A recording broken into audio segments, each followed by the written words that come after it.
तो चलिए डिस्कस करते हैं कि हेपेटाइटिस सी वायरस का ट्रांसमिशन होता कैसे है, यानी इधर से उधर ये इन्फेक्शन या वायरस कैसे फैलता है। अब ये तो हमने देखा कि हेपेटाइटिस सी वायरस जो है ब्लड बोर्न वायरस है और इसलिए इसकी ट्रांसमिशन मेथड्स या जिन चीज़ों के थ्रू ये ट्रांसमिट होता है वहाँ पे ब्लड तो इन्वॉल्व होगा ही होगा। नमस्कार, मेरा नाम डॉक्टर ज्योति शर्मा है और मैं एक होम्योपैथिक डॉक्टर हूँ और आपके लिए इस पेज पे बहुत ही interesting tips, facts and figures लेके आती हूँ। तो प्लीज़ इसे फॉलो कीजिए एंड यूट्यूब चैनल को सब्सक्राइब कीजिए। क्योंकि ये ब्लड बॉर्न वायरस है तो इसीलिए मोस्ट कॉमनली ये ट्रांसमिट होता है by the reuse of inadequate sterilisation of medical equipment, especially syringes and needles in health care settings. यानी कोई भी ऐसा इक्विपमेंट जिसको स्टेरिलाइज नहीं किया गया है या किसी नीडल को रीयूज़ किया गया है, उस पर ऑलरेडी एक इन्फेक्टेड पर्सन का ब्लड है, तो वो एक एपरेंटली हेल्दी पर्सन में हेपेटाइटिस सी वायरस को ट्रांसफ़र करके इन्फेक्शन कॉज कर सकता है। उसके बाद transfusion of on screen blood and blood products, जिनमें हो सकता है हेपेटाइटिस सी वायरस हो, जिसकी वजह से जिसमें ब्लड जो ट्रांसफ्यूज़ किया जा रहा है उसमें वो इन्फेक्शन कॉज करते, इसीलिए screening of blood is very important.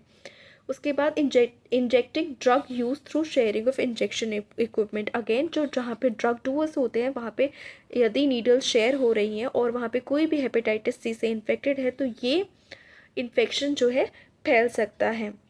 वहीं टैटूइंग में टैटू आर्टिस्ट के द्वारा यदि जो इक्विपमेंट यूज़ किया जा रहा है उसमें किसी का ब्लड बॉर्न वायरस वहाँ पे है तो वो दूसरे एपरेंटली हेल्दी पर्सन को, यदि वो इक्विपमेंट स्टेरिलाइज नहीं है और बार बार यूज़ किया जा रहा है, तो वो इन्फेक्शन कॉज करेगा।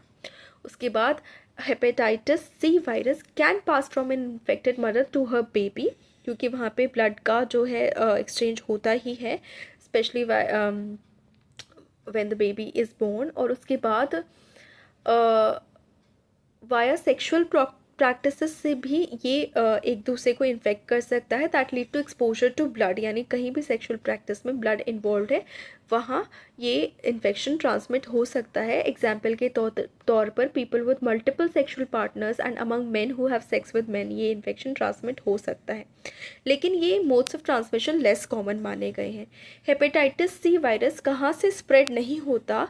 Breast milk, food, water, casual contact such as hugging, kissing and sharing food or drinks with an infected person से ये generally spread नहीं होता until and unless all of these are contaminated with blood। जहाँ पे भी blood involved है infected person का, वहाँ पे ये वायरस दूसरे को इफेक्ट कर देगा, इन्फेक्ट कर देगा, इन्फेक्शन कॉज कर देगा।